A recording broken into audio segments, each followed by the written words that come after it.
नमस्कार दोस्तों।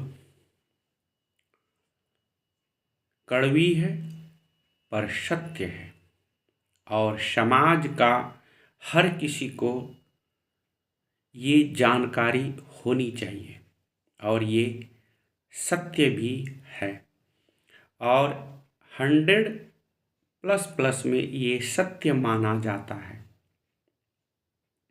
और ये हमारे अनुभवी मित्र और अनुभवी व्यवहारिक जो व्यक्ति होते हैं वो कहते हैं। हम किसी के काबिल नहीं,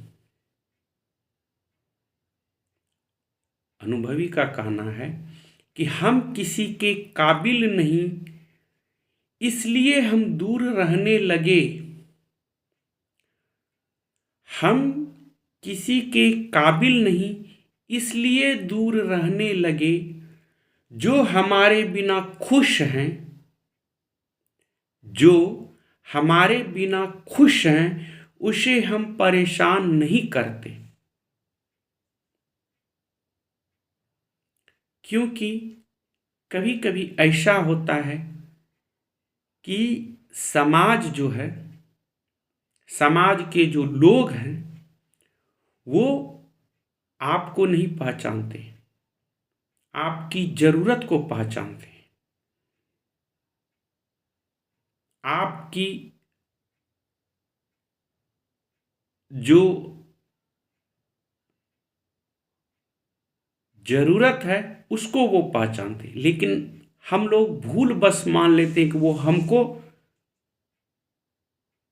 मान करता है, सम्मान करता है, लेकिन ये दूर दूर तक नहीं होता है। इसलिए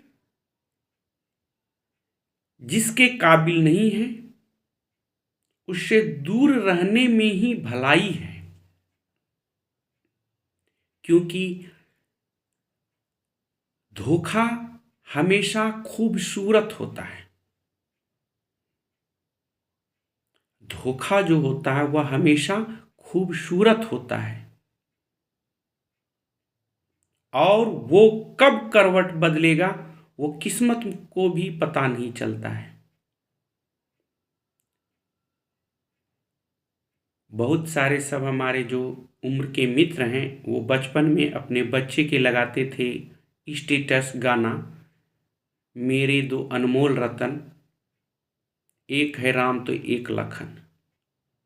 वो स्टेटस आज भी काम है, लेकिन राम और लखन जो बचपन में थे वो कुछ और बन चुके हैं। जो माता पिता इस स्टेटस को लगाते हुए देखते थे, अपने बच्चे पर प्राउड फील करते थे, आज वही राम लखन बच्चे अपनी माता पिता के लिए वृद्धा आश्रम का खोज कर रहा है।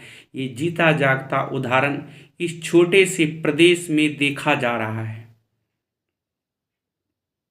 उनकी जो मैम साहब है, पत्नी है, उस बूढ़े माता पिता को देखना नहीं चाह रहा है। कारण ये है कि दो के सिवा तीसरे चौथे का हमको जो है सेवा करना होगा। इस सेवा की भावना से वो दूर हटने के लिए अपने पति को प्रताड़ित कर रहा है और पति देव जो हैं वो वृद्धा आश्रम की खोज में अपने दोस्तों को, अपने रिश्तेदारों को और सब लोगों को वृद्धा आश्रम को खोजने में मदद करने के लिए गुहार लगा रहा है। अब ये कितना अच्छा है, जो इंसान जवानी में अपने बच्चे के लिए राम लखन का स्टेटस लगाते थे, आज उन्हीं के बच्चे उनके लिए वृद्धा आश्रम की खोज कर रहे हैं। ये है दुनिया। तो इसलिए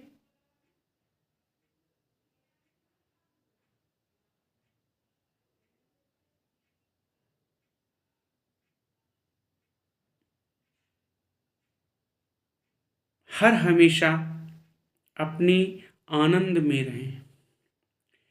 अगर किसी इंसान को ये लगता है कि शादी करके हम खुश हैं, पुत्र को हम पाल करके खुश हैं या और कुछ करके खुश हैं, तो उसको ये भी खुश रखना चाहिए कि हम वृद्धा आश्रम के लिए हमारे लिए सही जगह उचित कहाँ है, क्या है।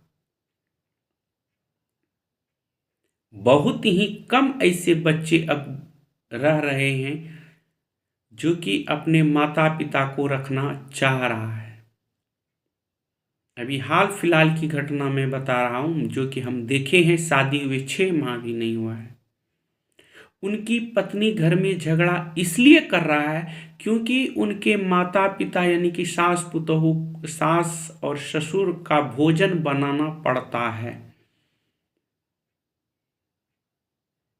और ये छोटा मोटा नहीं, ये लड़ाई जो है घर से लेकर के न्यायालय तक चला गया है।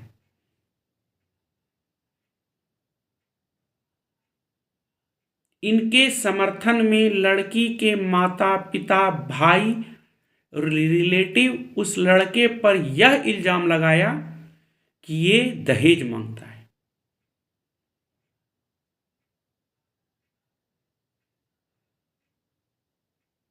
तो इसलिए बच्चे का लालन पालन करना सही बात है। लोगों का मानना है कि मुक्ति का मार्ग है, ये भी सही बात है। लेकिन ये भी सही करना है कि आप बुढ़ापे में अपना परवरिश करने के लिए अपना आप को हिम्मत जुटाना होगा, क्योंकि उस समय आपकी परछाई भी शायद साथ छोड़ देगा। जिस समय आपको अपने पुत्र की जरूरत होगी उस समय कोई नहीं रहेगा। आपका किया हुआ कार्य, व्यवहार और लोगों के प्रति दया जो आपने किया है वही काम आएगा। अभी लोग मेरे दो अनमोल रतन लगाते हैं, बाद में वही रतन क्या हो जाता है, शायद दुख भरी कहानी प्रकट करता है। इसलिए बच्चे का लालन पालन करें और उसके बाद अपना भी केयर करें। इसी तरह एक हम लोग के यहाँ उदाहरण है, एक हम लोग के सर थे, वो किसी कारणवश अब नहीं रहे। उनके 2 बेटे थे, इंजीनियर थे, और उन्होंने अपनी माँ, बूढ़ी माँ को कुछ दिन के बाद घर से यह कह के निकाल दिया कि मेरे पास खाने के लिए नहीं है, हम कर्ज में डूबे हैं, तुमको कहाँ से खिलाएंगे।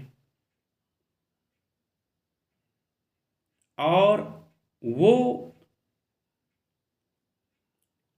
जो बूढ़ी महिला थी लाचार बस घर से निकल गई। लेकिन उनको ये पता नहीं था कि उनके पति जो वकील साहब थे वो घर उन्हीं के नाम से खरीदा था।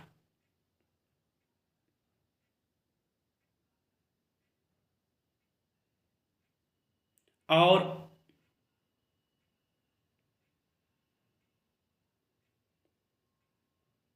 भटकते भटकते जब वो अधिवक्ताओं के बीच आए तो उन्होंने अपनी सारी बातें बताई। फिर जो अधिवक्ताओं के द्वारा सपोर्ट किया जाता है वो सपोर्ट राशि उनको दिया गया। फिर उन्हें पूरी बात बताई गई।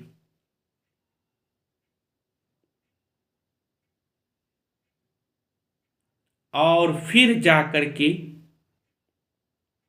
वो लोभवश अपने माँ को अपना घर में रखने के लिए बुलाया। लेकिन तब तक उनकी माँ की जो आत्मा है वो सुधर चुकी थी और उनको पता था कि ये 2 बेटे तब तक ठीक थे जब तक बच्चे थे। और वो अपने घर में भली भांति रहने लगे, सही से रहने लगी, और अपने बेटे को बोला कि भैया ठीक है, आप लोग अपना धीरे धीरे राह अपनाइए। तो ये इस तरह से हम लोग के अनमोल रतन होने लगे हैं। वीडियो अगर अच्छा लगे तो ठीक है, नहीं लगे तो भी ठीक है, लेकिन ये जीवन की एक सच्ची कहानी है। कल मेरे यहाँ है, कल आपके यहाँ है, कल पड़ोस में है, कल कहीं और है। कहीं भी होगा लेकिन होगा। तो इसलिए